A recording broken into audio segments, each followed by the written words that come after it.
À la une de l'actualité, en Guinée, le président José Mario Vaz a annoncé ce jeudi sa candidature en tant qu'indépendant à l'élection présidentielle du 24 novembre prochain. Au Maroc, un terrain de football a été dévasté par une crue qui a tué 7 personnes dans le village de Tizer.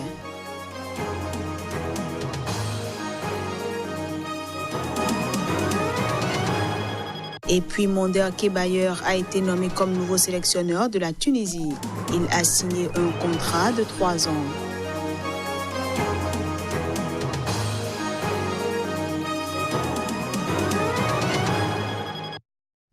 Voilà pour les titres. À toutes et à tous, bienvenue. Élection législative partielle organisée ce mercredi dans un district de Monrovia au Libéria.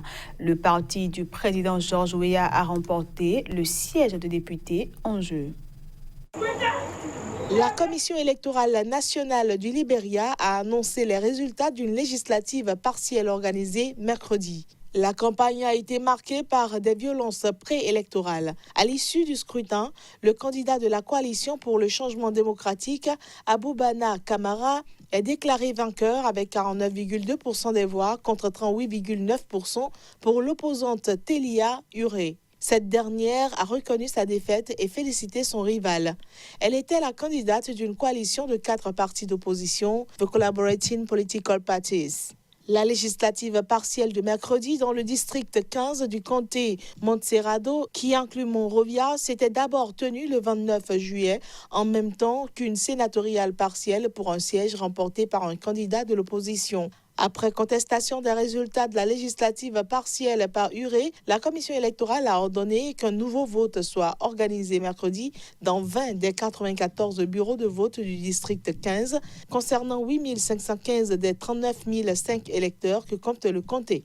Des sénateurs libériens se sont alarmés de la montée des violences politiques dans ce pays, dressant un parallèle avec celle qui avait fini par plonger le Libéria dans une guerre civile particulièrement atroce de 1989 à 2003.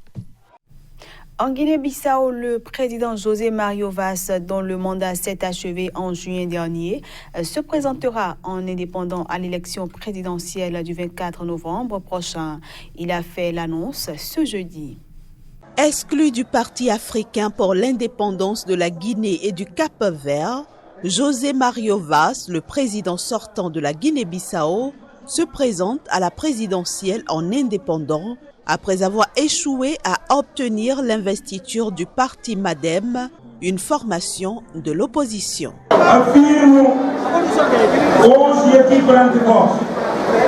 J'affirme aujourd'hui, ici, devant vous mes frères et peuples de la Guinée-Bissau, que c'est pour vous, pour réaliser vos souhaits, que je vais continuer avec vous à faire de ce pays un grand pays pour lequel je suis candidat à l'élection présidentielle du 24 novembre 2019.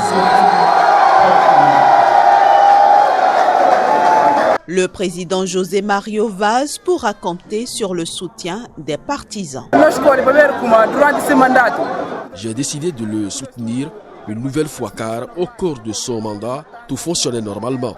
Nous n'avons pas eu vent de meurtre comme c'était le cas avant. C'est pourquoi nous le soutenons de nouveau pour qu'il redevienne notre président.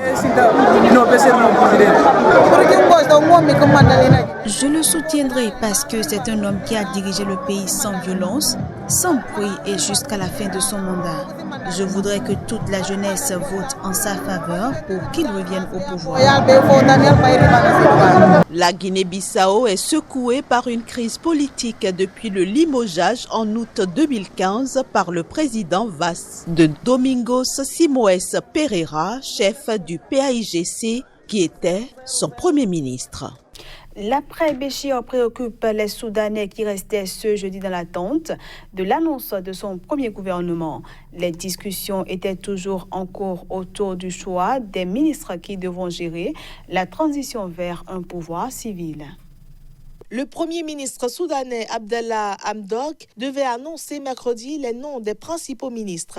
Mais d'après une source proche de cet économiste, il n'avait pas encore arrêté son choix. Les délibérations continuent et il n'est pas clair quand elles s'achèveront. Investi le 21 août, Hamdok doit choisir les membres de son cabinet parmi les noms proposés par les forces pour la liberté et le changement, fer de lance du mouvement de contestation, selon les termes d'un accord historique conclu le 17 août. Seuls les postes de ministre de l'Intérieur et de la Défense seront nommés par les militaires siégeant au sein du Conseil souverain, une instance à majorité civile, mais dirigée par un militaire qui doit mener pendant un peu plus de 3 ans la transition vers un pouvoir civil. Hamdok a promis que son gouvernement de 20 membres serait composé de technocrates choisis en fonction de leurs compétences et qu'il constituerait une équipe homogène à la hauteur des défis. Ancien collaborateur de l'ONU, il a aussi affirmé qu'il s'attacherait à une représentation juste des femmes au sein du gouvernement. Une fois nommé, son cabinet doit se réunir le 1er septembre avec le Conseil souverain selon les termes de l'accord. Cette date sera peut-être reportée si l'annonce d'un nouveau cabinet est à nouveau repoussée. Une fois le gouvernement composé, l'un de ses premiers défis sera de relever l'économie du pays qui s'est écroulée après la sécession du Sud en 2011. Le futur gouvernement devra aussi composer avec un autre défi de taille, la conclusion d'accords de paix dans les 6 mois avec les groupes rebelles dans les régions du pays en conflit, notamment ceux qui ont rejeté l'accord du 17 août. Ce journal se poursuit. Un terrain de football situé à proximité d'une rivière a été dévasté par une crue violente qui a tué 7 personnes. L'incident est survenu dans le village de Tizert, au sud du Maroc. Le village de Tizert, dans le sud du Maroc, est sous le choc au lendemain de la mort d'au moins 7 personnes dans une crue violente. Un drame survenu sur un terrain de football situé à proximité d'un ouadi. J'étais parmi les premiers témoins de ce drame. J'assistais au match de foot qui se finissait. Il pleuvait un peu, mais les gens n'ont pas pensé que l'oued déborderait. Les gens d'un bidonville nous ont avertis. Nous avons insisté pour que tout le monde quitte le terrain de foot, mais la plupart filmaient avec leur téléphone.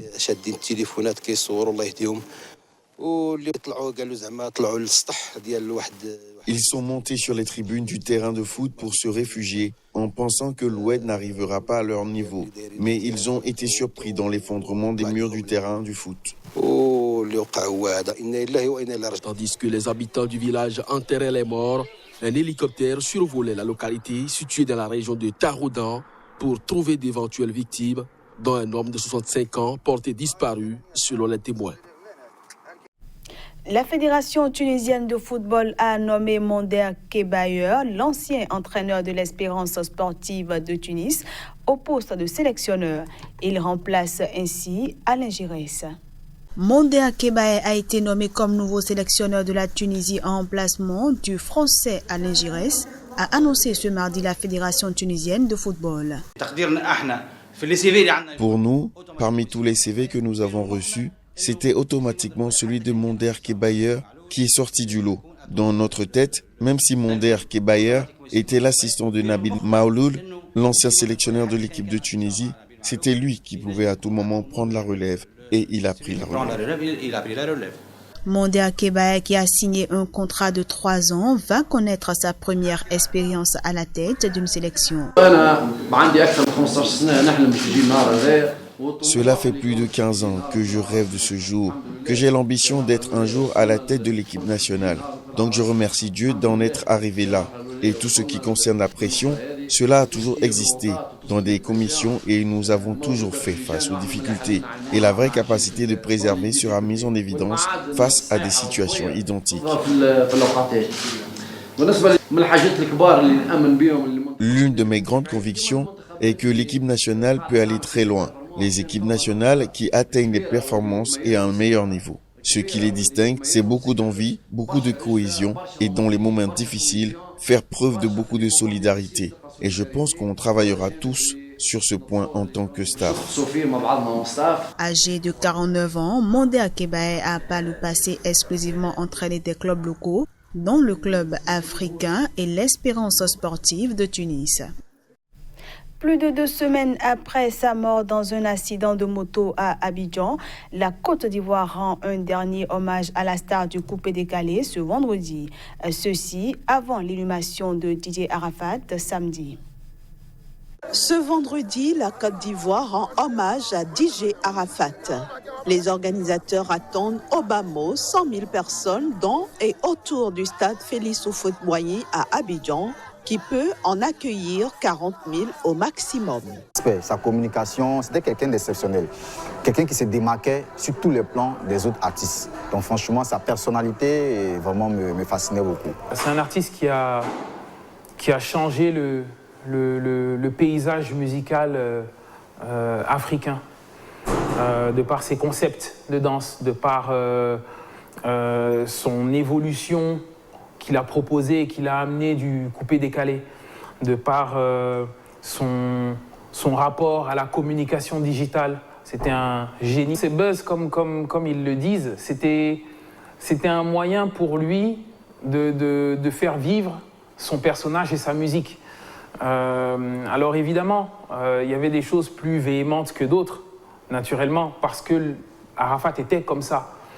C'était quelqu'un d'extrêmement sensible, donc qui était touché par tout ce qui l'entourait et tout ce qui venait vers lui ou à lui. Maintenant, il se servait de ça pour nourrir son artistique, pour nourrir son personnage. DJ Arafat, c'est un révolutionnaire. C'est un révolutionnaire, c'est notre Tupac à nous, c'est notre Bob Marley ivoirien, c'est une légende, tout simplement. L'enterrement de DJ Arafat aura lieu ce samedi et c'est le cimetière de Williamsville dans la commune d'Adjamé qui accueillera la dépouille de la légende du coupé-décalé. Place à présent à la revue de presse Afrique.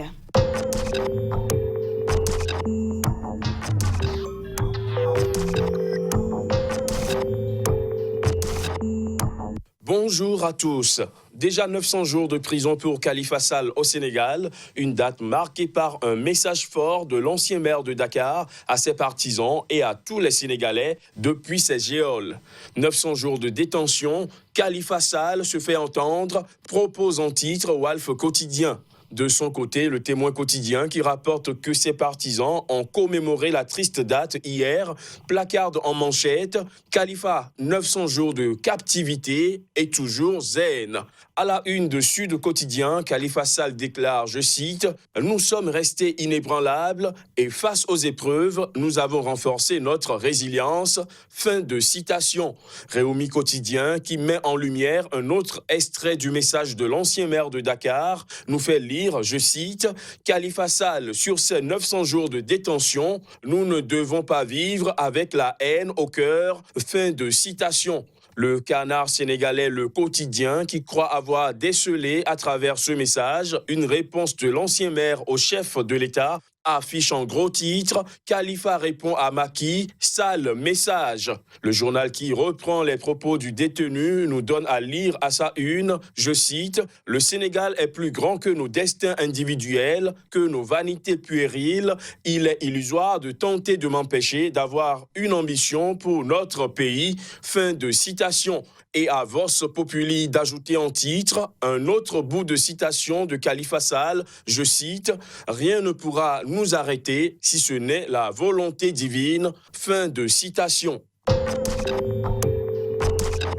La Côte d'Ivoire s'apprête à rendre un dernier hommage au roi du coupé-décalé, Didier Arafat, décédé le 12 août dernier à la suite d'un accident de circulation. Le Jour Plus titre à ce sujet « Décès de Didier Arafat, l'ultime hommage au Daïchikan aujourd'hui ».